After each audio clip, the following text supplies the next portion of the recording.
Lisbeth. Hola, hoy 25 de febrero del 2021. Soy Flor Estefanía Costa Solís del segundo A. Mis compañeros son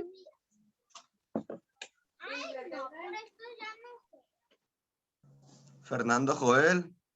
Y el profesor Caterina Escobar.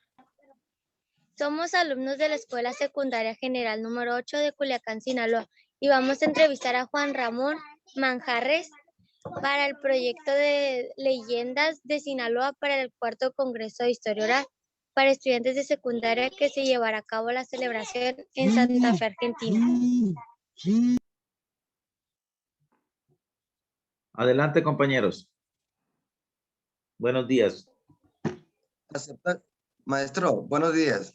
¿Acepta que su información sea sea utilizada con fines académicos? Sí, claro, con todo gusto. Muchas gracias. ¿Podría decirnos su lugar y año de nacimiento? Nací en San Ignacio, Sinaloa, un municipio y un pueblo que está al sur de Sinaloa. Es el del primer municipio. Empieza el sur en Sinaloa en 1958, en octubre de 1958. ¿Su nombre completo, maestro? Juan Ramón Manjarres Peñuelas. ¿Qué estudios tiene, maestro? Bueno, yo estudié la licenciatura en lenguas y literaturas hispánicas y tengo posgrado en desarrollo humano, maestría y doctorado.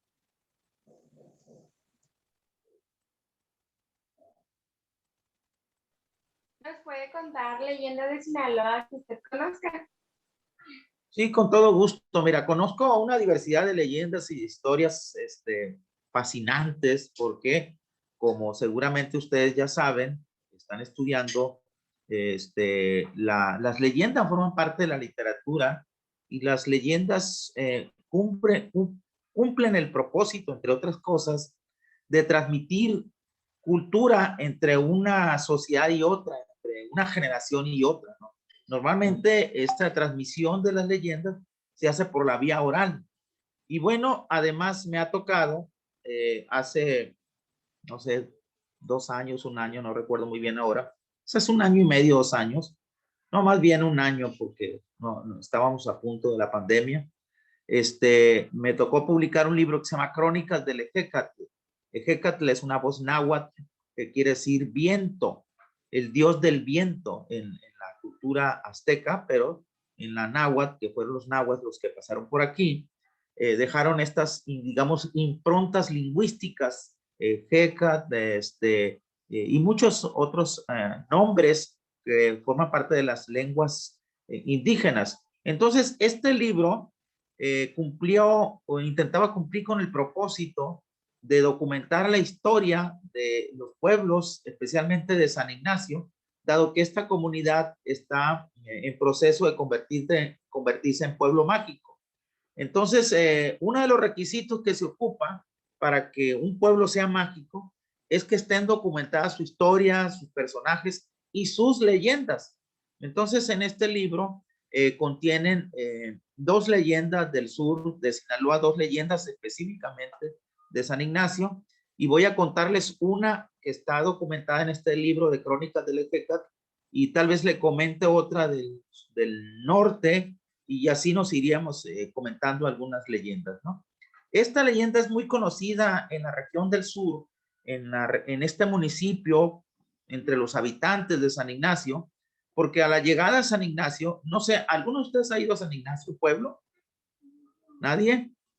Bueno, pues les falta conocer Sinaloa, muchachos. Bueno, a la llegada de San Ignacio, digamos unos 2 o 3 kilómetros antes de llegar, está una estribación, un cerro un poco alto, y en la punta del cerro justamente hay una capilla. Es una edificación que se ve a una distancia considerable cuando uno ya va llegando, digamos unos 5 o 6 kilómetros, empiezas a ver en lo alto de un cerro. Es un cerro, es una estribación bastante prolongada con una ligera meseta arriba y todo lo demás es una suerte de abismo hacia los lados con un caminito por el cual se puede llegar, un caminito poco sinuoso, y arriba justamente está la capilla. ¿Cuál es la historia y por qué se generó esta leyenda que se llama la leyenda de la Capilla del Diablo? Cualquier persona de San Ignacio, ustedes le pueden preguntar, ¿conocen la leyenda de la Capilla del Diablo? Y se van a dar cuenta que la gente la conoce muy bien. Y bueno, ¿cómo llegó a nosotros? A mí especialmente, pues me las platicaron mis papás y a mis papás se las platicaron a su vez sus papás y viene esta leyenda transmitiéndose de una generación a otra vía oral, que ahora he tenido la oportunidad de recuperarla con ciertas características literarias que si quieres al final les comento. La leyenda básicamente consiste de un hombre, Bernardo, y les voy a decir que detrás de una leyenda siempre hay una verdad histórica. También se las voy a comentar ahorita para que no nos quede esta idea de que las leyendas ocurren así nada más. O sea, ahí tienen un componente de verdad y lo demás, la misma gente se lo vamos agregando, el mismo imaginario, la cultura, la religión, todo esto le vamos agregando. Bueno, este es un hombre, la leyenda se ubica en el año de 1895, 94, a finales pues del siglo XIX. Es un hombre es una persona de nombre Bernardo, su verdadero nombre era Bernardo Escobosa. Y este era un hombre que llegó a San Ignacio siendo barretero, es un hombre que vendía cosas en las bocas de las minas. Hay que considerar que San Ignacio era y es todavía una comunidad minera, está en la zona serrana. Entonces este hombre llega de España, del área de la zona de los vascos, de la España vasca, y llega vendiendo hilazas, agujas, espejos y una serie de bisutería por estos caminos. Llevaban una caja. Antes se usaba mucho esta actividad, ustedes seguramente a lo mejor han oído hablar de ella. A mí todavía me tocó ver algunos personajes como estos, y poco a poco este hombre fue adquiriendo cierta fortuna de tal suerte que se casa y luego compra tierras de cultivo muy cercanas a la población de San Ignacio, y con el tiempo se va haciendo un hombre poderoso y rico, un poco enigmático porque después de ser un vendedor, digamos, ambulante, pues era ya el dueño de una hacienda con trabajadores. Era un hombre rico, pues, que se vestía a la usanza y le gustaba mucho montar un caballo negro. Y la leyenda empieza justamente cuando él va al pueblo de San Ignacio, que dista de su hacienda, digamos, unos 5 kilómetros, donde está la capilla, y se pasea por las noches en un caballo negro, y la gente empezó a decir que este hombre se aparecía y se desaparecía en cualquier momento. Iba por una calle, se oía el trote, vestido de negro, y de repente don Bernardo, ¡pum!, desaparecía y aparecía en otro lugar, en el mismo pueblo.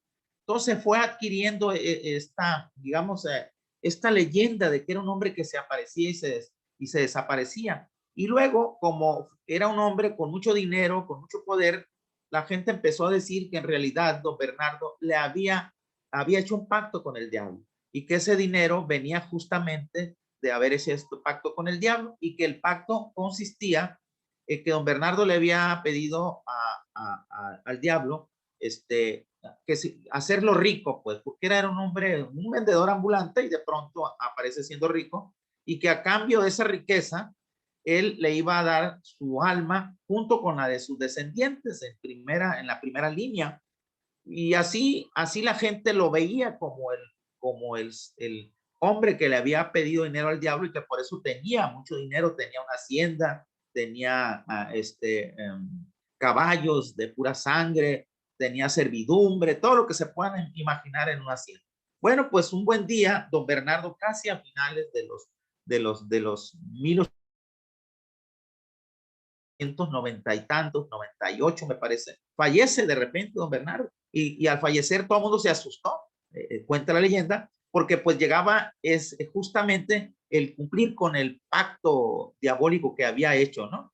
Y se cuenta que justamente lo fueron a enterrar a este cerro que les he mencionado ahorita.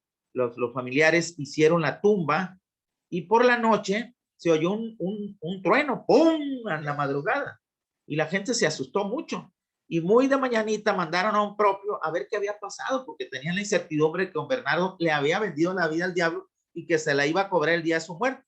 Pero que el diablo le puso una condición: no quiero que te entierren en el panteón, porque en el panteón hay cruces y yo no puedo llegar. Quiero que te entierren en esa lomita que tienes ahí arriba y que no te pongan nada. Pues bien, así fue. Un hombre llegó y justamente al subir, vio la tumba profanada y el cuerpo y el cadáver de don Bernardo desbarrancado. Es decir, antes los envolvían en telas y les amarraban aquí la quijada para que no murieran con la boca abierta. Imagínense ustedes el escenario que pudo haber visto un hombre al ver desbarrancado el cadáver de don Bernardo Escobosa.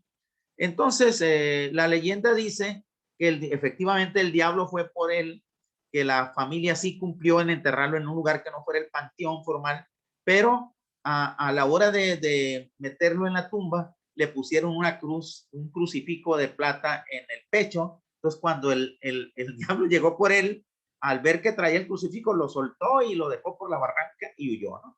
Esa es la leyenda de la Capilla del Diablo. Luego los familiares, para evitar este comentario de toda la gente de San Ignacio, de que el diablo había ido finalmente por él, mandaron construir una capilla que causó más misterio, porque una capilla ahí tan difícil de construir en ese espacio, y desde entonces se le conoce como la Capilla del Diablo por ese hecho, digamos, histórico, que es real, que ocurrió en términos generales. Es decir, don Bernardo Escobosa efectivamente era un hacendado, efectivamente tenía muchas tierras y un hombre poderoso, y que también lo enterraron en esa parte, y sus familiares hicieron de ese lugar un mausoleo, porque no solamente la capilla, recogieron el cadáver y lo depositaron en esa capilla, sino hicieron tumbas para todos su esposa y sus descendientes, lo que acrecentó más la leyenda, esta historia de la que la gente cuenta, de que don Bernardo no solamente vendió su vida, sino la de sus descendientes. Muchos años después se seguían llevando cadáveres de escobosas que murieron en otros lugares y que llegaban en carrozas y los subían en ese cerro y los enterraban ahí. Esa es la leyenda. No sé si sobre eso tengan alguna pregunta, si haya yo explicado correctamente, ¿no?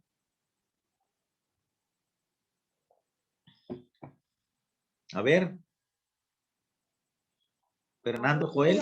¿Qué Sí, okay. sientes cuando cuenta esa leyenda? Mira, miren, como es una leyenda que a mí me la contaron de niño, la verdad es que yo me asustaba cuando era niño, cuando vivía ahí. De ahí que la rescaté para escribirla, pero todavía, bueno, ya no siento, la verdad, miedo, es una curiosidad de investigador, de cronista, lo que ahora hago, y con mucho gusto la he recogido para que se mantenga se pueda permanecer y mucha gente incluso pueda leerla. No siento miedo. De niño no podía pasar por ese lugar, imagínense. Siempre me daba mucho miedo, pero conforme fui creciendo, una vez que fui ya adolescente, que estuve en la secundaria, pues junto con otro grupo de amigos hicimos la pinta, nos fuimos al cerro, nos subimos, aunque tuvimos mucho miedo, pero enfrentamos la realidad, nos anduvimos asomando, vimos el nombre del Señor, cuánta gente estaba sepultada ahí, y ahora se ha convertido en un lugar un poco, digamos, de senderismo, de gente aventurera que le gusta subir ese cerro, porque no está, digamos, es relativamente fácil subirlo, pero no es un asunto tan sencillo. Hay que caminar, subir un camino sinuoso, una vereda hasta llegar a la punta, y luego pues enfrentarte con toda esta historia que uno trae. Y la verdad es que es un panteón privado, ¿no? La verdad histórica, aparte de la leyenda. ¿Nos puede contar un suceso sobrenatural que le haya pasado? Bueno, miren, la verdad es que no. Déjenme contarles algo. Cuando yo era niño, quizá tendría unos 7 años de edad. Vivíamos en un rancho ahí en San Ignacio, y mi papá hubo de salir un día muy temprano, y a mí me gustaba andar con él, como todos los niños, ¿no? Entonces mi papá subió en su caballo y agarró el camino, y él veía que yo iba llorando detrás de él y se escondió para que yo me diera cuenta de que ya no lo pude alcanzar y me regresara a la casa. Efectivamente, cuando lo seguí, digamos, como medio kilómetro de la casa del rancho, ya no lo encontré, Entonces me asusté un poco, me sentí como lejos de casa, me di la media vuelta, imagínate un niño de, no sé, más 6 años quizás, pues no, quizás hasta menos, 5 porque no había ido a la primaria. Y entonces al ir de regreso a casa, de pronto vi a un hombre con una barba blanca enorme y desnudo, que se aparecía y se desaparecía. Entonces, pues empecé a verlo y trataba de entender de qué se trataba. De repente se me perdía y lo buscaba y me dio miedo y quise correr y lo vi por otro lado y volteé para otro lado, se desapareció y volteé y ya no lo vi. Entonces, como buen chamaco, pegué la carrera y llegué más espantado a la casa platicando a mi mamá lo que había pasado. Y la verdad nadie me creyó nada, pero yo me quedé con eso porque con el tiempo fui pensando qué sería lo que había visto. Era una suerte como de los gnomos. Sí, sí, sí, saben qué es un gnomo. Son unos duendecillos del bosque que andan barbones y son medio traviesos, espantan y hacen travesuras, ¿no? Más o menos esos son los gnomos. Eso fue lo que yo vi y esa fue una experiencia sobrenatural que tuve durante casi 40 años. Después hubo una circunstancia que me permitió aclarar que no era un asunto tan sobrenatural, pero así se queda pues en el imaginario. ¿Algo más? ¿Nos puede contar otras leyendas como la de San Ignacio, o sea, hay apariciones en ese lugar? Sí, miren, hay otra leyenda que es muy recurrente en los pueblos como el de San Ignacio, como el de Concordia, como el de Choice, pueblos antiguos de mineros que son de fundadores de nuestra tierra, sobre todo del medio rural, ¿no? La famosa leyenda de la gallina con pollos. ¿Han oído hablar ustedes de esto? Eso era muy curioso porque nos espantaban nuestros papás con Oye, eso. Joel, Yo le tenía miedo enorme porque había un callejón cerca de mi casa y mi mamá me decía, si sales en la noche después de las 7, te va a salir la gallina con pollos. Pero qué miedo puede tenerle uno a la gallina con pollos. Pero mira, todavía me asusto. Es muy increíble eso, ¿no? La gallina con pollos. ¿Y en qué consistía? En que si tú cruzabas por ese callejón en la noche, se te iba a aparecer una gallina con un montón de pollitos, ¿no? Y eso nos era muy, nos espantaba mucho. Hay en San Ignacio un callejón que se llama el Callejón de la Gallina con Pollo, porque ningún niño podría atravesar en la noche después de que se iba el sol. Acuérdense que antes no había luz eléctrica y la luz, poquita luz que había, pues eran poquitos digamos, a 2, 3 cuadras y había callejones que estaban oscuros totalmente. Y entonces, pues ahí uno, siempre que atravesaba, yo debo de decir que alguna vez, no una vez, muchas veces, a pesar del miedo y todo, me metía a salir de un lado a otro porque pues ahí vas a la calle a vaguear. Y pues a la mitad del callejón yo oía cómo se aparecía la gallina con pollos. Y pues imagínense, ¿no? Pegaba la carrera y de regreso, pues como vuelvo a pasar por ahí, me va a ver, me va a salir otra vez la gallina con pollo. Pues como no había otra forma de llegar a tu casa, me volví a agarrar aire al inicio del callejón y pegaba la carrera por dentro, por la oscuridad hasta que salía al otro lado y me sentía liberado de la gallina con pollo. Y esa es una leyenda que ocurre en muchas partes de las poblaciones, incluso de zonas no rurales ahora, ¿no? Yo todavía encuentro pueblos a donde voy y platico con la gente y pregunto, como ustedes están preguntando, alguna leyenda de aquí, alguna cosa, algún aparecido, tesoros, etcétera, pues sale invariablemente la gallina con pollos. Y luego sale otra leyenda, si me permiten se las platico rápido porque también es muy recurrente. Esta leyenda ocurrió en la ciudad de Los Mochis, hace ya también en los años 1900, a final de 1890 también, ¿no? Es en esa época donde apenas el país se iba electrificando, la gente se alumbraba con cachimbas, con ocotes, con antorchas. Entonces la noche era mucho más profunda que ahora todo está iluminado. Bueno, en Los Mochis hay un cerro que se llama el Cerro La Memoria. No sé si ustedes lo conozcan, pero antes ahí en el Cerro La Memoria había una pérgola que es una explanada grande donde en el día se iba a mirar la ciudad de Los Mochis, creo que todavía está, pero por las tardes, noches hacían baile. No sé por qué nos gustaba hacer los bailes fuera de la centro poblacional, pero era muy famoso esta pérgola para ese baile. Bueno, se cuenta que un día ya estaba el baile, ya había oscurecido, estaba muy ameno. De repente, pues ven llegar una muchacha guapérrima, bien vestida, que muy poca gente, nadie conocía, ¿no? Ya se llegó. Antes se usaba que las muchachas se sentaban, las que iban a bailar, pues mirando a la pista de baile, y los caballeros, a mí todavía me tocó, pues volteabas y veías una de las que estaba sentada, echabas una miradilla, si había contacto visual, pues iba y la sacabas a bailar, y si te gustaba y ella también, pues bailaba contigo toda la noche, si no, te decía, me puedes sentar porque me duele la cabeza, y bueno, había que seguir buscando. Bueno, pues esa noche, llega esta muchacha, todos los chavos se le quedaron viendo, y uno de ellos hizo contacto visual con ella. Ella como que dijo, sí, sí quiero bailar contigo, él baila, saca, y bueno, hubo clic, bailaron toda la noche, hicieron amistad. Ella en un determinado momento, como era al aire libre y un cerro, sintió frío, entonces él, como todo un caballero, se quitó su chaqueta y se la puso. Bueno, el baile continuó, siguieron bailando, las miradas de quién es, qué bonita está, mira qué suerte del caballero que anda bailando con ella, etcétera, etcétera. Madrugada se acaba el baile, todo el mundo a sus casas, y él le dice a ella que la va a acompañar a su casa, no la puede dejar irse sola. Y efectivamente va a su casa y la deja en su casa, y quedaron de verse otra vez. Él le dijo, si me permites venir a seguir platicando contigo, pues no había teléfono. Entonces la muchacha le dijo, tú sabes si quieres, ¿no? Entonces se despiden como buenos amigos, casi enamorado el muchacho. Otro día, pues esperó que amaneciera, y a media mañana va a la casa, toca para ver si está la muchacha, y sale una señora, y para esto él le había dado un nombre, cómo se llamaba la muchacha. Le toca y le dice, vengo, está fulana de tal, y la señora sorprende mucho. ¿Quién? Pues fulana de tal. Disculpe, no vive aquí una persona como esa. Vivió una persona como esa y era mi hija, pero falleció hace muchos años. No, no puede ser, le dijo. Yo anoche bailé con ella.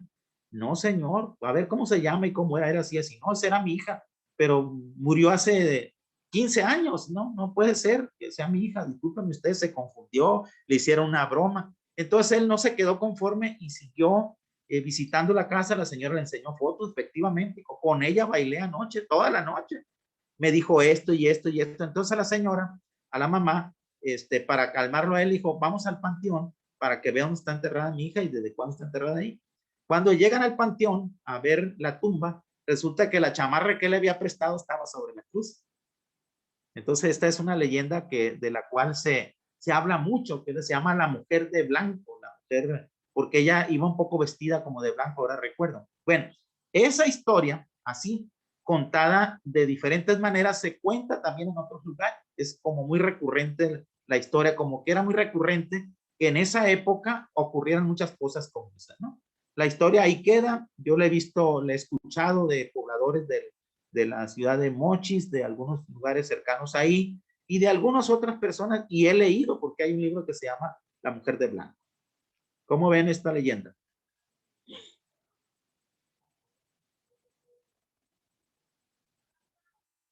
¿Quieren otra? ¿Mande? Pero imagínense que en lugar de una muchacha, encuentren ustedes un muchacho que les guste, bailen toda la noche, y que vayan otro día a buscarlo, resulta que se ha muerto hace 20 años, ¿no? Y que su tumba está en el panteón, y que a lo mejor tú le diste una prenda o le dejaste algo ahí, y que la encuentres en la cruz, ¿no? Eso es un hecho sobrenatural y es una leyenda, ¿no? Hay otras leyendas mucho más antiguas, pues les cuento otra rápidamente. Me parece que ocurrió en el Rosario, en Escuinapa, no recuerdo muy bien, pero en esa región he escuchado, de que se estaban perdiendo niños, y qué pasa con estos niños, pues no se encuentran, dónde se lo están llevando, para dónde, qué pasa, y un buen día descubren que una suerte de animal, un híbrido entre coyote, entre león, entre tigre, un híbrido, pues un animal que no sabía exactamente qué era, se llevaba al niño. Entonces vieron a algunos que se robó un niño y se metió al monte. Entonces el pueblo se armó y fue a buscar ese animal, y lo lograron encontrar en una cueva, y lo lo asesinaron a balazos, pues, para acabar con la maldad. Y cuando el animal híbrido estaba muriendo, se convirtió en un ser humano. Resulta que era una persona que en los pueblos de la antigüedad les conocían como nahuales. El nahual es como un brujo que se puede convertir en animal y que puede cometer fechorías. Esta historia es muy recurrente también en el sur de Sinaloa y se conoce como la historia del nahual, un híbrido, un brujo que se convierte en animal y que roba niños, ¿no? Ese es digamos, el argumento. Y así como esas hay otras, o sea, hay leyendas de la Edad Media en Europa, que son una historia, por ejemplo, la leyenda del rey Arturo y de la espada. ¿Se acuerdan esta leyenda de la espada que está sobre una piedra? ¿No ven esta espada que está aquí? Esta es una réplica de una espada medieval. A veces cuando vienen aquí muchachos con mis hijos a hacer la tarea, o venían porque ya están grandes también, me preguntaban, oiga señor, ¿qué es esa espada? Les llama mucho la atención que está aquí. Esta es una réplica original que traje de España, porque a mí me gustan mucho las novelas de caballería. Entonces, yo les decía, es la espada del rey Arturo y la inmensa mayoría conocía la leyenda. ¿En qué consiste esta leyenda de la espada del rey Arturo? Que bueno, el Arturo era un niño que vivía en un castillo y era el paje digamos, de un príncipe que pretendía ser rey. Pero el príncipe era holgazán, flojo, autoritario, y un día lo llevan a un sorteo, a una suerte de concurso, donde se iba a elegir quién iba a ser el rey de Inglaterra. Entonces iba a luchar contra otros para ganarse el trono. Entonces se da cuenta que no lleva la espada, digamos, personaje, y le dice a Arturo, consígueme una espada. Y Arturo se va y busca y encuentra una espada clavada en una piedra y la saca y se la lleva a su amo y todo el mundo se sorprende. ¿Cómo sacaste la espada de ahí? En la espada decía, en el canto de la espada, sí, decía, el que logre sacar esta espada de esta piedra será el rey de Inglaterra. Y entonces, pues todos se sorprendieron, dijeron, vamos entonces a cambiar la estrategia, vamos a meter la espada otra vez a la piedra y el que saque la espada de la piedra va a ser el próximo rey. Pues de todos los que estaban ahí, ninguno pudo sacar la espada y le pidieron a Arturo que lo hiciera otra vez y él fácilmente sacó la espada. Por eso el rey Arturo fue rey de Inglaterra. Esa es una leyenda medieval que viene pasando de boca en boca, pues ya muy antigua, uno la puede leer en los libros de la literatura clásica, ¿no? Inglesa, por ejemplo. ¿Alguna otra cosa, muchachos?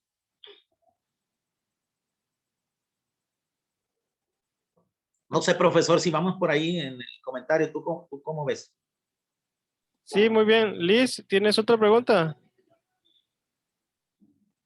Sí, ¿conoce usted quizás leyendas del norte de Sinaloa que nos quisiera contar? Bueno, esta de los mochis es del norte. Les voy a contar otra que ocurrió. Esta leyenda la he escuchado en Hermosillo, pero que igual no puede aplicar a cualquiera. La he escuchado en versiones, digamos, más breves en Guasave, en Sinaloa de Leiva, pero es recurrente. La que conozco bien, se las voy a contar, es en Hermosillo, pero entendiendo que puede ocurrir en Guasave, en Mochis, en el Fuerte. Dice, en Hermosillo hay una edificación que se conoce como el Casino del Diablo. Es una vieja edificación que está en un cerro y que ya está pues decayéndose. Cuando uno pregunta qué había ahí, te cuentan la historia de la famosa Casino del Diablo. Y la historia consiste en que había, pues, lo que ocurría también en Mochis, que había un lugar en el cerro donde antes se usaba que hacían los bailes, pero en este casino, pues, era el casino, digamos, de la alcurnia, de los ricos, de todos estos que tenían las posibilidades de ir a bailar a un lugar cerrado, con música, con banda, etcétera, etcétera. Y ahí recurrían igual muchas muchachas, muchos jóvenes, y un buen día, de pronto estaba el baile y ven ahora un caballero perfectamente vestido a la usanza, muy de perfil, muy, como digamos, muy guapo, pues por decirlo de alguna manera. Y pues todas las muchachas le echan el ojo. Entonces, él en realidad no, estaba como buscando con quién bailar. De repente ve a una muchacha y pues le echa el ojo y baila, saca a bailar y todas las mujeres dijeron, oh, no, se está llevando el mejor partido de la noche. Y empieza a bailar con ella, siguen bailando, y de repente ella siente en la espalda como que se está quemando un cierto ardor, y entonces va y le pide a una amiga y lleva al muchacho de la mano, y dice, revísame aquí atrás porque siento como que tengo un ardor, y tenía las manos pintadas del que andaba bailando con ella, le ponía la mano por atrás, y como que la mano la estaba quemando a ella. Entonces cuando ella le dice, son las manos, como que te quemaste, entonces ella se asusta y ya ve al caballero que tiene las manos muy rojas, pero no solamente eso, sino voltea y ve que tiene los pies eran de becerro. Entonces, de lugar de traer zapatos, traía cascos como de animal. Y entonces, pues, la desbandada, todo el mundo corrió. Y ella también, dicen que se hizo loca, pero en realidad ya se supone que estaba bailando con el diablo. Era el caballero ese bien vestido, era el diablo. Y luego, otro día por la mañana de que ocurrieron esos hechos, pues el casino se quemó y así se mantiene lleno de las paredes están ahumadas todavía, porque dicen que esa noche fue el diablo a provocar a alguien, bailó con esta muchacha y lo descubrieron y por eso se quemó el casino y por eso la muchacha se hizo loca. Esta leyenda también es del norte de Sinaloa y del sur de Sonora, ¿no? Que ya ves que somos regiones muy, muy afines. ¿Algo más, muchachos? Mándeme. ¿Usted qué siente con esas leyendas o las demás personas que sienten sobre esas historias? Bueno, miren, en principio yo me asumo como cualquier persona, en el sentido de que sí me asombra que ocurran cosas sobrenaturales y siempre van a ocurrir cosas sobrenaturales. Esa es mi posición personal, es decir, apareció cosas que no puede explicar la ciencia, ¿no? Es decir, tú seguramente más de uno de ustedes tiene cosas sobrenaturales que han ocurrido. Si tú vas a un lugar, yo recuerdo haber ido a una conferencia sobre la psicoterapia de la espiritualidad, es decir, sobre todos aquellos personajes que van a las terapias, que dicen que hablan con la Virgen, que hablan con los marcianos, que hablan con el diablo, que ven cosas, siempre hay cosas. Entonces, esta maestra dijo, levanten la mano de todos los que están aquí. ¿Quién ha experimentado un hecho sobrenatural? Y para mis sorpresas, todos levantamos la mano. Entonces, ¿por qué les da miedo hablar de eso? ¿Por qué nos da miedo hablar de eso? Porque nosotros aprendemos en la escuela el método científico. No sé si ustedes han oído hablar del método, si están en la secundaria, seguramente sí. El método científico es un cuadradito. Lo que no cabe, lo que no se explica en ese cuadrado, no existe para la ciencia. Pero la realidad es que existen más cosas que las que científicamente están demostradas. Es decir, tenemos todavía un mundo por delante que investigar. Entonces, lo primero que yo intento cuando escucho historias como estas es entenderlas, es sentirlas, vivirlas. ¿Por qué? Porque forman parte de nuestra cultura. Todo esto que contamos, que decimos, que experimentamos, tiene que ver con nuestra cultura. Y nosotros venimos de una cultura que allá en el fondo, muy abajo, es el judeocristianismo, es decir, la cultura judía con la de Cristo, es decir, los judíos tenían el Antiguo Testamento como único documento, luego viene Cristo, Jesucristo, y hacemos estos dos documentos, que es la Biblia que nosotros conocemos, se llama el judeocristianismo, donde se desprende una cantidad grande de religiones, la católica, la protestante, todos los que están, digamos, que se dicen cristianos. Bueno, desde ahí viene esa tradición, el diablo, el infierno, el cielo, los aparecidos, los revividos, ¿cómo se llama? Lázaro, en un episodio de la Biblia revive. Bueno, ese, digamos, elemento, ese componente histórico que viene desde allá, nos abarca a nosotros. Entonces, nosotros, de ahí viene todo esto de creer en las leyendas. Pero yo insisto, las leyendas tienen un componente de verdad y lo demás se lo agregamos por nuestra cultura. Y en resumen, todo lo que las leyendas nos traen son aspectos culturales. Por eso es notable e importante rescatarlas, porque nos dicen algo de nosotros, cómo pensamos.